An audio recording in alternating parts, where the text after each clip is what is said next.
Diamonds, Eramallur, Vadathala. ലഹരി മാഫിയക്കെതിരെ WhatsApp group ഉണ്ടാക്കി പ്രചരണം നടത്തിയ ആൾക്ക് നേരെ ആക്രമണം. ലഹരി മാഫിയക്കെതിരെ വാട്സ്ആപ്പ് ഗ്രൂപ്പ് ഉണ്ടാക്കി പ്രചരണം നടത്തിയ ആൾക്ക് നേരെ ആലുവയിൽ ആക്രമണം. കീഴ്മാട് കുട്ടമശ്ശേരി സ്വദേശി സുഭാഷിന് നേരെയാണ് ആക്രമണം. ഇദ്ദേഹത്തെ പരിക്കുകളോടെ ആലുവയിലെ സ്വകാര്യ ആശുപത്രിയിൽ പ്രവേശിപ്പിച്ചു. കാറിലെത്തിയ 4 അംഗ സംഘമാണ് തന്നെ ആക്രമിച്ചതെന്നും കീഴ്മാട്ടിൽ വൻതോതിൽ മയക്കുമരുന്ന് മാഫിയ തഴച്ചു വളരുകയാണെന്നും സുഭാഷ് പറയുന്നു.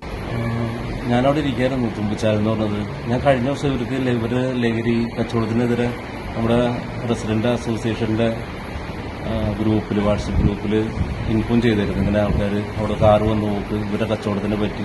ഒരു ശിക്ഷയെ കഴിഞ്ഞ് ഇറങ്ങിയ ആൾക്കാരാണ് മുമ്പ്.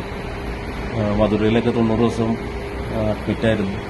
അത് കഴിഞ്ഞ് എന്നെ പറഞ്ഞ് ഇത് കഴിഞ്ഞിട്ട് ഇവർ കഴിഞ്ഞ ദിവസം അന്ന് മുതൽ എന്നെ ഫോൺ വിളിച്ചിട്ട് ഭീഷണിയായിരുന്നു, എന്നെ കൊല്ലും, വണ്ടി വെട്ടും എന്നൊക്കെ പറഞ്ഞു.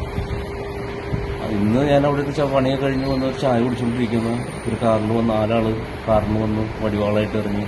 നമ്മൾ പ്രതീക്ഷിച്ചില്ല, അപ്രതീക്ഷിതമായിട്ട് വന്നു വെട്ടലും ഇതൊക്കെ. നേരെ തൊട്ട് സൈഡ് പാടാണ്, പാടത്തേക്ക് തള്ളിയിട്ടിട്ട് അവിടെ ഇട്ട് വെട്ടി. ഗ്രൂപ്പിലൂടെ മയക്കുമരുന്ന് വിൽപ്പന നടക്കുന്നിടങ്ങൾ സംബന്ധിച്ചും വിൽപ്പന നടത്തുന്നവരെ സംബന്ധിച്ചും വിവരങ്ങളിട്ട് ഇത് പോലീസിന് കൈമാറാറുണ്ടെന്നും സുഭാഷ് പറയുന്നു. കഴിഞ്ഞ ദിവസം സുഭാഷ് ഇത്തരത്തിൽ പോസ്റ്റിട്ടപ്പോൾ ഭീഷണിപ്പെടുത്തുകയും ചെയ്തിരുന്നു. പോലീസ് കേസെടുത്ത് അന്വേഷണം ആരംഭിച്ചിട്ടുണ്ട്. News bureau, Aluva.